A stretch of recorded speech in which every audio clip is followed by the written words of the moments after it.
बजरंग दल के लोग इसको बर्दाश्त कर रहा है। दुर्गा वाहिनी और मातृशक्ति की बहनों ने उससे बात की। वो चर्चा मेरे तक भी पहुंची। उस लड़की ने कहा कि आप कह रहे हो कि मैं बड़े घर की हूं, तो ये सच है। मुझे अगर नए मॉडल की कार चाहिए, ब्रांडेड ज्वेलरी चाहिए, कल बाजार में आया हुआ मोबाइल चाहिए, तो मैं अपने पिताजी के मैनेजर को बताती हूँ, वो मुझे मिल जाती है। जिस लड़के से दोस्ती हुई है 2 साल हो गए, मैं हफ्ते में 1-2 बार उसके घर जाती हूँ। 2 कमरे,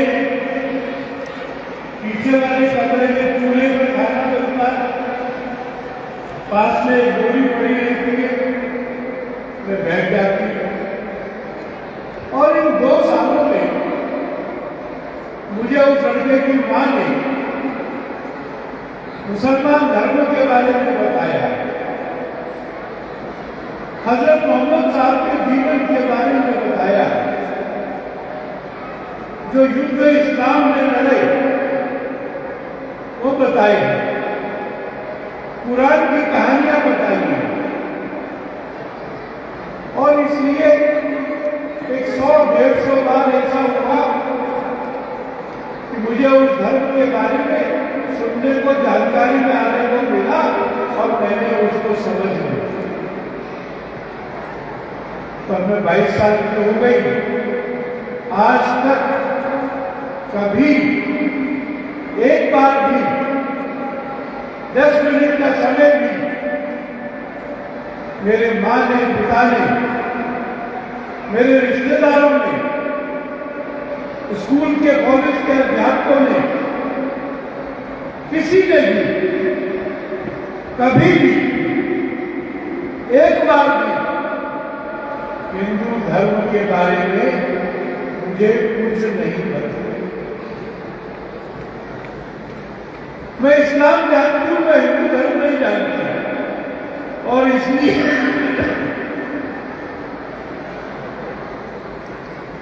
मैं भावनाओं में, जज्बातों में नहीं गई, सीरियल देखकर नहीं जाएगी। प्यार के लिए सब निकाला ऐसा नहीं है, सोच समझकर इस्लाम के लिए जा रहे हैं। वापिस नहीं। मेरे मन में यह प्रश्न उठा, गलती किसकी? क्या ये उस लड़की की गलती है? और जब मैं ये बात सोचता हूं तो हम में से सबको थोड़ा अंदर झांककर अपने परिवार के बारे में भी सोचना पड़ेगा। क्या हमारा अपने बच्चों से कुछ संवाद है?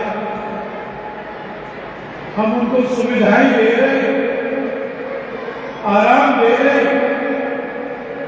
गैजेट और वस्तुएं दे रहे, पर क्या कभी ऐसा होता है कि खाने की टेबल पर बैठ करके उसके और हमारे बारे में बात हो? एक ही कमरे में 5 लोग, एक टीवी देख रहा है, एक व्हाट्सएप पे काम कर रहा है, टैब पर काम कर रहे हैं, फेसबुक पे, एक छत के नीचे बैठ कर भी हम इकट्ठा तो नहीं। और ये जो परिवार से संस्कार करने चाहिए, ये व्यवस्था बंद हो गई है। और इसलिए आज का कार्यक्रम महत्वपूर्ण है, इसलिए इस बूथ का देश भर में जाना महत्वपूर्ण है। इस प्रश्न का सटीक उत्तर देने के लिए वनवासी रक्षा परिवार काम कर रहा है।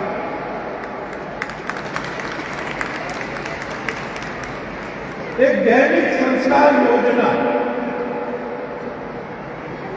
प्रतिदिन मिलो घर के लोग इकट्ठा, अपना फोन और टैब और टीवी बंद करके मिलो, फोन ऑफ करके मिलो, कम से कम 10 मिनट मिलो, अपने समाज के बारे में, अपने देश के बारे में, अपने शरीर के सौष्ठव के बारे में, संस्कारों के बारे में कुछ जानकारी प्राप्त करो।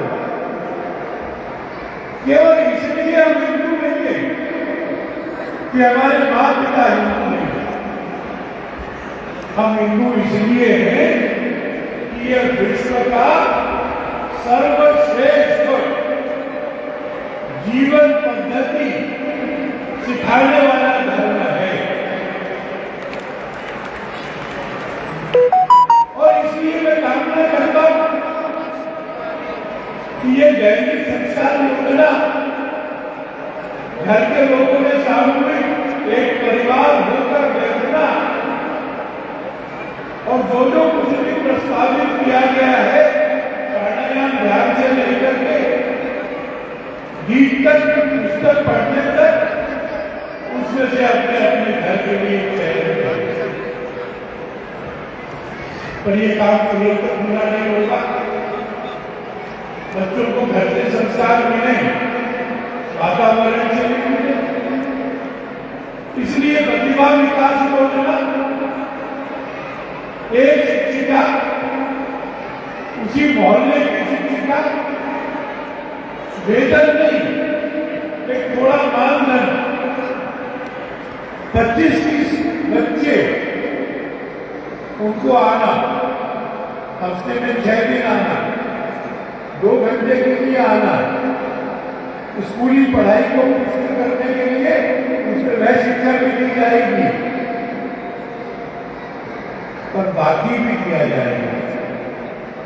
गीत, कहानी, श्लोक, खेल, कविता और इन सब के माध्यम से हमारा स्वाभिमान, हमारे जीवन में सद्गुणों को विकास होना और एक सद्गुणी संगठित हिंदू बनकर विश्व भर में शांति का, आनंद का, सुख का मार्ग बताना, इतना महत्वपूर्ण कार्य करने वाले यहाँ जितने भी परिवार आए हैं उन सबको प्रणाम करता हूँ, शुभकामनाएं देता हूँ और विश्वास करता हूँ कि जब भारत अपने वैभव के परम शिखर पर होगा उस समय निर्वासी रक्षा परिवार का महत्वपूर्ण योगदान भी इतिहास स्मरण रखेगा।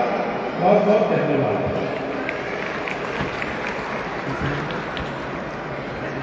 बहुत बहुत धन्यवाद भाई साहब। अभी 2 वर्ष पूर्व एक फिल्म बहुत चर्चा में रही, द केरल स्टोरी। हम में से बहुत सारे